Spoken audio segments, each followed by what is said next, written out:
Evangelho de Jesus Cristo segundo Lucas. Naquele mesmo dia, o primeiro da semana, 2 dos discípulos de Jesus iam para um povoado chamado Emaús, distante 11 quilômetros de Jerusalém. Conversavam sobre todas as coisas que tinham acontecido.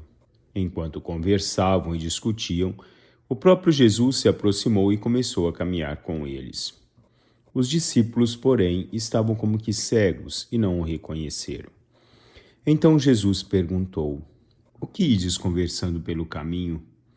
Eles pararam com o rosto triste, e um deles, chamado Cleófas, lhe disse: "Tu és o único peregrino em Jerusalém que não sabe o que lá aconteceu nesses últimos dias?" Ele perguntou: "O que foi?" Os discípulos responderam: "O que aconteceu com Jesus, o Nazareno, que foi um profeta poderoso em obras e palavras, diante de Deus e diante de todo o povo. Nossos sumos sacerdotes e nossos chefes o entregaram para ser condenado à morte e o crucificaram. Nós esperávamos que ele fosse libertar Israel, mas, apesar de tudo isso, já faz 3 dias que todas essas coisas aconteceram. É verdade que algumas mulheres do nosso grupo nos deram um susto. Elas foram de madrugada ao túmulo e não encontraram o corpo dele. Então voltaram, dizendo que tinham visto anjos e que estes afirmaram que Jesus está vivo. Alguns dos nossos foram ao túmulo e encontraram as coisas como as mulheres tinham dito. A ele, porém, ninguém o viu.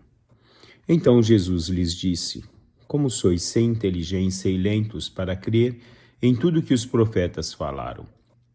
Será que o Cristo não devia sofrer tudo isso para entrar na sua glória?" E começando por Moisés e passando pelos profetas, explicava aos discípulos todas as passagens da Escritura que falavam a respeito dele. Quando chegaram perto do povoado para onde iam, Jesus fez de conta que ia mais adiante. Eles, porém, insistiram com Jesus, dizendo: "Fica conosco, pois já é tarde e a noite vem chegando." Jesus entrou para ficar com eles. Quando se sentou à mesa com eles, tomou o pão, abençoou, partiu e lhes distribuía. Nisso os olhos dos discípulos se abriram e eles reconheceram Jesus. Jesus, porém, desapareceu da frente deles. Então um disse ao outro: "Não estava ardendo o nosso coração quando ele nos falava pelo caminho e nos explicava as Escrituras?" Naquela mesma hora, eles se levantaram e voltaram para Jerusalém, onde encontraram os 11 reunidos com os outros. E estes confirmaram: "Realmente, o Senhor ressuscitou e apareceu a Simão." Então os dois contaram o que tinha acontecido no caminho e como tinham reconhecido Jesus ao partir o pão. Palavra da salvação. Os olhos dos discípulos se abriram quando Jesus partiu o pão. Assim, o mistério da Eucaristia nos revela a presença de Jesus na nossa vida. Santa Teresa de Ávila. Um bom dia, meus caros irmãos e irmãs. 23 de abril, quarta-feira, dentro da nossa Semana da Páscoa. Hoje Jesus se encontra com os discípulos de Emaús. Num primeiro momento, desânimo. Aquilo que era promessa não havia se realizado. A dificuldade dos homens muitas vezes se abrirem à esperança, se abrirem ao projeto de Deus, saberem esperar o momento de Deus. Não haviam eles olhado com o olhar do coração para ter o discernimento correto da presença de Jesus que caminhava ao lado deles, para ter a esperança de tudo aquilo que Jesus havia prometido a eles haveria de se realizar. A desesperança no transcorrer da vida. Jesus é a esperança do nosso caminhar. Jesus é a luz do nosso caminhar.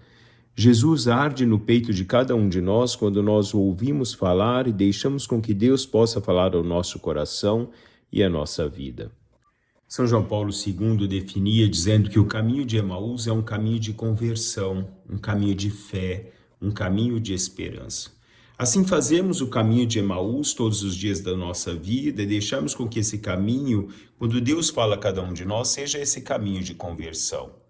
Jesus, no transcorrer do caminho, foi mostrando a eles, pela Escritura, aquilo que dizia a respeito dele. aquilo que já pré-anunciava a vinda desse Messias, daquilo que ia se realizar no transcorrer da sua caminhada para que nós possamos encontrar a salvação. O caminho de Emaús é deixarmos com que Deus efetivamente possa falar a cada um de nós pela Escritura, com que a nossa fé possa ser efetivamente alimentada no transcorrer da nossa vida, e essa fé que se torna esperança sempre a cada um de nós. A beleza do caminho de Emaús é que ele nos encontra no caminho e nos convida a continuar com ele, definia Papa Francisco. Jesus nos encontra, Jesus caminha conosco, Jesus nos convida a continuar com ele no caminho da nossa vida. Já é tarde, o dia declina. Entre conosco, fique conosco. O ato partir o pão definiu naqueles discípulos a abertura dos olhos, mas sobretudo a abertura dos olhos a Deus, do coração a Deus. São Luís Maria Monforte dizia que os discípulos de Emaús, ao invés de se lamentarem, começaram a conversar com o Senhor. E o Senhor, ao seu lado, fez brilhar a luz da esperança. Assim, com Deus nós não nos lamentamos, nós conversamos, nós expomos, nós deixamos com que Deus possa falar conosco e fazer brilhar a sua luz em cada um de nós, a luz da sua presença no transcorrer da nossa caminhada. É essa luz que nós buscamos no nosso dia a dia. É a palavra de Deus que arde em nossos corações, é a luz que abre os olhos do nosso coração para que nós possamos sempre, a cada momento, visualizar essa presença de Deus no caminhar da nossa vida. Esse amor de Deus que caminha conosco. Esse Deus que nunca nos deixa na desesperança, mas um Deus que nos alimenta sempre pela esperança na sua bondade, no seu amor por cada um de nós. Um bom dia a todos, louvado seja nosso Senhor Jesus Cristo, para sempre seja louvado.